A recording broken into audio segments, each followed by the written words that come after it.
I believe that we have to continue with our learning. We have high expectations for all of our students and our staff members, and we are not going to relax those expectations. Yes, these are unprecedented times, but we are working, and just talked, as Dr. Ocasio stated, look at what we've put together in 3 weeks after knowing that we had assessments that were done by, remember the PDK audit? We had the Phi Delta Kappa audit to come in and kind of give us some information about where we were with our resources. And in 3 weeks, our team have come together and said, we're going to put a curriculum together for our students to use district-wide. We're going to make sure we have resources for our teachers. Our learning cannot stop and will not stop. We're going to move forward with high expectations. That's why we said we're going to give out Chromebooks. Who needs a device? We're still looking to see how we can get hotspots for our students. We're still partnering with organizations to make sure that whatever the barriers that our students and families are facing, that we are going to help those families overcome those barriers. So when you hear from Alicia Gillison a little later, you're going to hear about the polling that they did, the inventory, the survey rather, that they did to see what exactly our families need. Yes, as Dr. Chapman stated, there is a hierarchy of needs. We know that our families need things.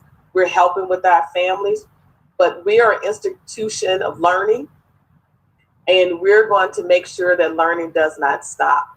And I know the board has been very supportive in that.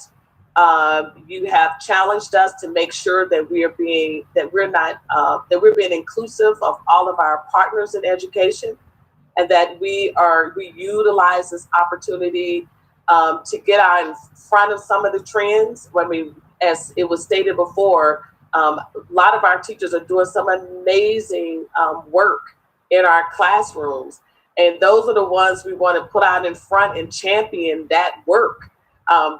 We're the largest district in the state, and we are going to set the trend. That's our goal, is to be out in front and to show other districts how it's done, but how it's done together.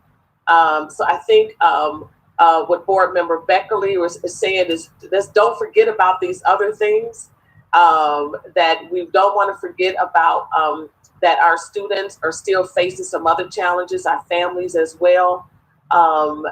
But my take has always been is that we're going to be leading. I remember when I said that we're going to be one of the top urban districts in the United States. I believe that, and we're going to do it because we are not going to relax on our expectations. And we are fighting for behalf of our students. We want our parents working with our students. We want to give resources to our parents, but we have said clearly, that our students will continue to be learning, our teachers will continue to be assisting our students as they have been, and so it's not going to stop. The team is not going to stop. I know you guys are not going to stop pushing for high standards and high expectations for this community, and thank you for wanting some clarification on that. But I think we've had the consistent stance that yes, and then go back to again for when you said about equity. We know there's an equity gap. We're meeting those. We are trying to make sure that those gaps do not continue. We provided various resources for students to catch up if they want further enrichment. Hey, they go after that. There are those modules on those websites for our students to do that. And we've said to our teachers, be encouraged. We're not going to stop. Do those outstanding lessons. Reach out to our students. We hope it's 2 to 3 times. We expect that it happens 2 or 3 times a week, but we know for some teachers it's going to be even more. So yes, we're going to set the pace. I'm excited. The team is excited. And let's go onward. Even in this time, unprecedented times, we can still be out front. I had a T-shirt on yesterday that says "Fear less."